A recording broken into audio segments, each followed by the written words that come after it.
Hello, my merry band of magical mavens. It's your boy, Brightwolf, coming at you with another bewitching video. New day, new look, I know, cut me some slack here. I'm new at this. Let's spark some magic and mystical vibes. As you witches know, I'm just a proud gay guy living each day true to myself. Being a witch allows me to embrace the natural world in a truly magical way. My days are full of color and meaning, whether I'm dancing under the moonlight or spreading good vibes with friends. Life's about shining your inner light. Now let's get to today's topics. We're conjuring up more Wiccan wisdom in Wicca 101 Part 2. I'll be your guide through topics like ritual tools, circle casting, and your personal book of shadows. We'll keep things engaging yet lighthearted. My goal is to share this mystical knowledge while inspiring you to find what works for your own craft. There's no one right way to be a witch. So grab your broomstick and let's fly into the magical world of Wicca together. And don't forget to like, subscribe, and hit that notification bell for more videos to help on your journey. Oh, I have a Discord server too. Feel free to check that out. Now, let's get witchy! Before we get started, I wanted to address a question. Several people have asked why not use your own voice and face? I am going to be honest here, there are places even here in our beloved country where persecution still happens to the LGBTQ+ community, and to be a witch on top of that, well, I am not sure the conservative state in which I live and work as a state employee would be okay with this channel. So, though I don't closet myself for anyone, I think as an employee of the state of... Nope, not gonna happen. So now you know. Maybe, someday if the political climate gets better I will shun the AI art and voiceovers, but for now, we can just continue like this. Okay, with that out of the way, let's do this. One of the most personal aspects of any witch's practice are the tools and the altar we use. These special items reflect our true selves. As a proud gay witch, I choose tools that align with my identity. Let's explore some classic Wiccan tools to inspire your own magical spaces. An athame, or ritual knife, normally with a black handle. The athame should never be used to cut. It represents the element of fire and is used for directing energy. As a fiery gay man, I carve symbols of male partnership and passion into the hilt of mine. It channels my spicy side. Wands connect us to the element of air and are used to direct our will and magic. Chalices and cauldrons hold sacred water, connecting to emotions and wisdom. My chalice bears lunar motifs to honor my fluid, versatile, intuitive nature. Besoms are used to ceremonially sweep away stagnant energy and tie to earth. I wove colorful feathers into my broom to reflect my two-spirit nature and light spirit. Incense carries our prayers and intentions on fragrant smoke to the heavens. I tend to make my own. I use herbal blends that lift my mood and inspire creativity. On my altar, statues of Pan and Hecate take a central place, as they are gods of the wilderness, sexuality, and witchcraft who deeply resonate with me as a gay heathen. I also display candles, natural elements, and favorite totems. A Wiccan altar traditionally faces east or north to honor the rising sun or spirit world.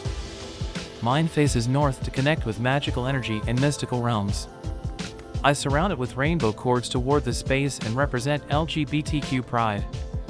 Make your altar a wellspring of your unique gay magical gifts and truths. Let it ground you and elevate you during practice. Our sacred spaces should reflect our inner light. Decorate them with items of personal power. What will your witch's altar include? Get creative and let your magic shine. Oh, this is my personal altar as it sits today. You have Pan there in the center taking his place of honor. Hecate is on a shelf to the side, just working with the god today. I really like the red and blue candles the fairy wolf mentions in Betwixt and Between. The skull is there to represent my ancestors. That's a me thing. The one I was using is a simple black feather.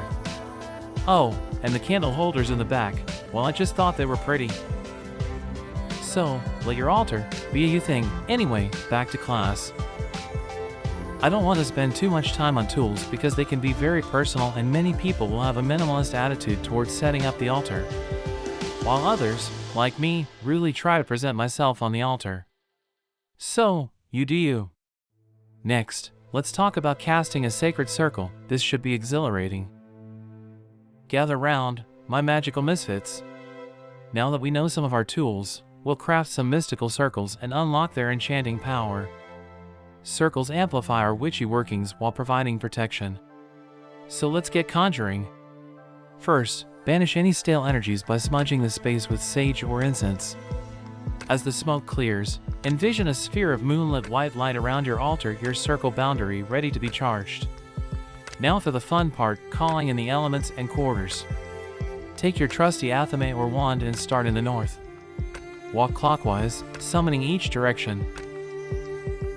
Spirits of the north, powers of earth, I call upon your strength and stability. Anchor and bound this circle with the enduring might of mountains, forests, and bones of the land. Hail and welcome. Circle east, calling air spirits and sylphs. Then south, rousing the fiery salamanders. Westward, invoking undines of water. Ah, feel that energy building. You can discover directional elementals in some of the books in my book series. Check out the playlists. Next up, spirit above and below, the god and goddess within. I specifically invoke Pan and Hecate, those sexy pagan deities who bless my craft with their untamed vibes. But call whatever cosmic squad empowers you. Now state your magical intention while drawing sigils of power. Get your tools going, stones, herbs, chants and bells. Mix that cauldron, dance your spell alive. Feel the circle ignite with power.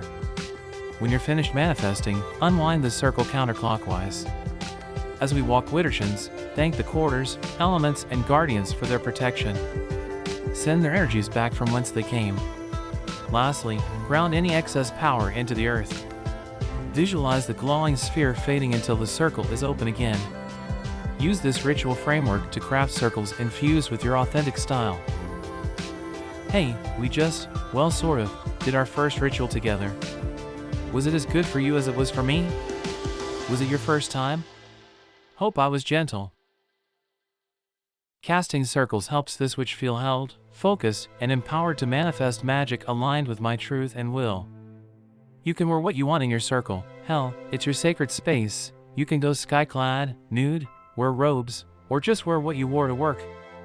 Who am I to judge? For me, getting ready for circle is like a trigger. It puts my mind in the right space. So again, you do you. Now go, my magical friends, and harness that natural power for yourself. But responsibly. Time to reveal the magical awesomeness that is the Witch's Book of Shadows. If you're new to witchery, a Book of Shadows is basically a journal where you record your spells, rituals, spiritual insights, anything related to your unique craft. Think of it like a magical diary meets grimoire. As a proud gay witch, my Book of Shadows reflects all parts of myself.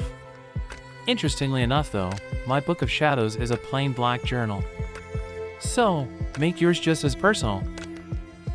What should you put in this mystical tome? Taking notes on your spells is crucial.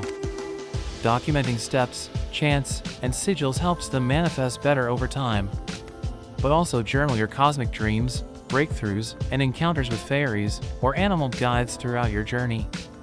Doodle, tape, and treasures make it your magical masterpiece. Got a revelation from a deity? Wish granted by a full moon ritual? Spooky premonition that came true? Write it down. Looking back, you'll see how rad your abilities have grown. Your Book of Shadows tells your witchy story. You can get creative with your book too. I use colored pens, pen and pencil drawings, and include small ritual artifacts. Write spells in glitter gel pen if that speaks to you. Your Book of Shadows should spark magic and joy. Keep your innermost secrets in your Book of Shadows though. For public spells to share, use a separate grimoire. Oh, and back that book up. Losing your hard-earned witchy wisdom would be a travesty.